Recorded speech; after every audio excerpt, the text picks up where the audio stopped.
नमस्कार दोस्तों, कलम से इतिहास लिखने का वक्त था, लेकिन नेपाल के नौजवानों ने कलम की जगह अपने सीने पर गोलियां खाकर इतिहास लिख दिया। ये कोई साधारण विरोध नहीं, बल्कि खून से लिखा गया जन आंदोलन है। नेपाल की धरती इन दिनों बारूद और आंसुओं से लथपथ है। स्कूल बैग टांगे बच्चे, कॉलेज में पढ़ते छात्र, बेरोजगारी से त्रस्त नौजवान और भूख से लड़ते आम लोग सब एक साथ सड़क पर उतर आए हैं। ये विद्रोह सिर्फ सोशल मीडिया बैन के खिलाफ नहीं है, बल्कि दशकों के भ्रष्टाचार, बेरोजगारी और आर्थिक तबाही के खिलाफ खड़ा एक तूफान है। 4 सितंबर 2025 को ओली सरकार ने अचानक से 26 सोशल मीडिया प्लेटफॉर्म बंद कर दिए। Facebook, WhatsApp, YouTube, Instagram, Twitter, LinkedIn, Reddit, signal, Snapchat सभी पर ताला जड़ दिया गया। सरकार ने तर्क दिया कि ये कंपनियां नेपाल में टैक्स नहीं देती, दफ्तर नहीं खोलती, लेकिन असली वजह कुछ और बताई गई कि चीन से रिश्वत लेकर टिकटॉक को बढ़ावा दिया जा रहा था और बाकी प्लेटफॉर्म्स को रोक दिया गया। लेकिन जनता ने इसे केवल तकनीकी कदम नहीं माना, युवाओं ने इसे अपनी आवाज पर हमला माना।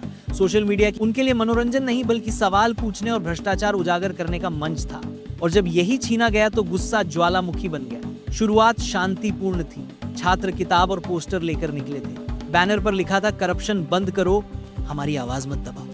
लेकिन सरकार ने संवाद की बजाय लाठीचार्ज और आंसू गैस से जवाब दिया। इसके बाद रबर बुलेट चली और फिर असली गोलियां। निहत्थे बच्चों पर हथियार चलाए गए और देखते ही देखते आंदोलन बन गया। 8 सितंबर को काठमांडू की बात, संसद के बाहर हजारों लोग जमा हुए। बैरिकेड तोड़े गए, संसद भवन पर हमला हुआ। पुलिस ने आंसू गैस छोड़ी, गोलियां चलाई। लेकिन जब लाखों लोग निकल आए तो पुलिस भी पीछे हट गई। नेपाल की सड़कों पर जो दृश्य दिखे वे रोंगटे खड़े करने वाले थे। एक स्कूली बच्चे का बैग सड़क पर पड़ा था और वही बच्चा गोलियों से छलनी हो गया। एक प्रदर्शनकारी का खून से भीगा जूता जमीन पर पड़ा था, जो पूरी व्यवस्था का आईना बन गया। एक अधेड़ आदमी सेना के सामने खड़ा होकर चिल्ला रहा था, मार लो अगर हिम्मत है तो। उस दिन 19 युवाओं की जान गई। 17 काठमांडू में और बाकी देश के अलग अलग हिस्सों में। 3000 से ज्यादा लोग घायल हुए। ज्यादातर 15 से 28 साल की उम्र के थे। वही पीढ़ी जो नेपाल का भविष्य थी। सरकार ने उसी एक भविष्य को गोलियों से छलनी कर दिया। इस जन आंदोलन की गूंज इतनी तेज थी कि सत्ता की नींव हिल गई। मंत्री विदेश भागने लगे, होम मिनिस्टर ने इस्तीफा दिया, प्रधानमंत्री तक को पद छोड़ना पड़ा। अंततः सोशल मीडिया बैन वापस लेना पड़ा। लेकिन जनता ने पूछा, क्या अब बहुत देर नहीं हो चुकी? जनता सिर्फ बैन हटवाने नहीं उतरी थी, जनता साफ और ईमानदार शासन चाहती थी। नेपाल का यह आंदोलन पूरी दुनिया की सुर्खियों में आ गया। अंतर्राष्ट्रीय मीडिया ने लिखा कि निहत्थे छात्रों पर लाइव फायरिंग अंतर्राष्ट्रीय कानून का उल्लंघन है। रिपोर्टों में साफ कहा गया कि ये सत्ता की क्रूरता और जनता के सब्र की सीमा का नतीजा है। नेपाल की तस्वीरें देखकर लोगों को श्रीलंका 2022 की याद आई, जब जनता राष्ट्रपति भवन में घुस गई थी। बांग्लादेश 2024 की याद आई, जब छात्रों के विद्रोह ने सरकार गिरा दी थी। नेपाल की हालत भी वैसी ही हो गई। असल वजह सिर्फ सोशल मीडिया बैन नहीं थी, ये गुस्सा वर्षों से जमा हुआ था। भ्रष्टाचार ने नेपाल को खोखला कर दिया था। सरकार ने सोचा कि सोशल मीडिया बंद करने से विरोध शांत हो जाएगा, लेकिन हुआ उल्टा।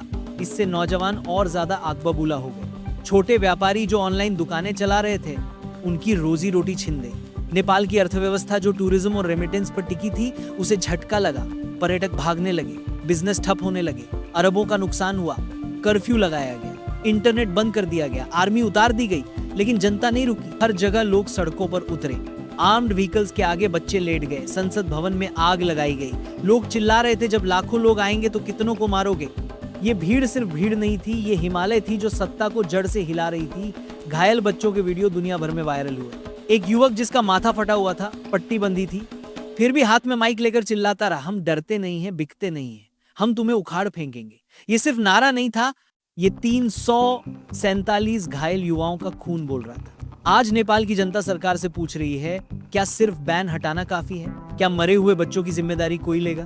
क्या भ्रष्टाचार रुकेगा? क्या बेरोजगारी का हल निकलेगा?